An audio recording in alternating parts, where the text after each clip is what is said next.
I'm Daniel, I'm Delilah's dad, Demi's partner. I'm Demi, Delilah's mum. And I'm Maria, Delilah's nana. 4 days overdue, weren't you? Yeah. And due to go for a sweep that afternoon. Midwife was going to offer a sweep. And I'd rang her in the morning to see what time it was going to be and whether she was going to accept it. And she was like, I don't think I'm going to last that long because I'm starting to get little pains. And I was in my work clothes and I was like, what do I do? And she was like, Mum, I'm going to come for you now. This was at about 10 o'clock, wasn't it? And she was saying if she could manage the pain she was getting. She says it was just like cramp. And I think it came to mind for 11:15. And we said, right, we'll make our way to the hospital. We rang delivery suite to tell them she was on her way. And we got to the bridge and she couldn't hold on any longer. Stuck in traffic. And I had to climb out of the back, over the front, round the side. And the next thing you knew, baby was delivered. While baby was being delivered, Danny was in panic mode, trying to get help off the police who were doing a convoy, which was why the traffic was at a standstill. They could only radio through for help, couldn't actually help her. And then baby was born, and armed response turned up because they were the nearest people available.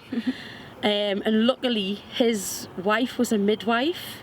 So we FaceTimed her to make sure we'd done everything right. Baby was warm and covered up. And there was a passerby in the car behind who asked what was going on. And I says, Demi's had a baby. And she was like, well, I don't know what to do. I can't help. I was like, can you please just ring her an ambulance? So she went back to her car to phone the ambulance.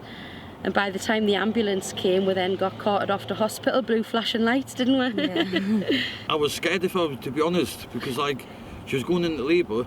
I was asking police for help and they said they couldn't help us. They wouldn't give us a first aid kit. They wouldn't give us a foul blanket for the baby. I've come back to the car. By this stage the baby's out. I had nothing to put the baby in, so I had to take my hoodie off, wrap the baby up in my hoodie. I then got back out the car, went over to another police car that was there, and they still wouldn't give us nothing to help. So they radioed in for the other police to come and help. You just went into pure panic mode, didn't you? I went into panic mode. I didn't know what to do, to be honest. It was crazy. Absolutely crazy.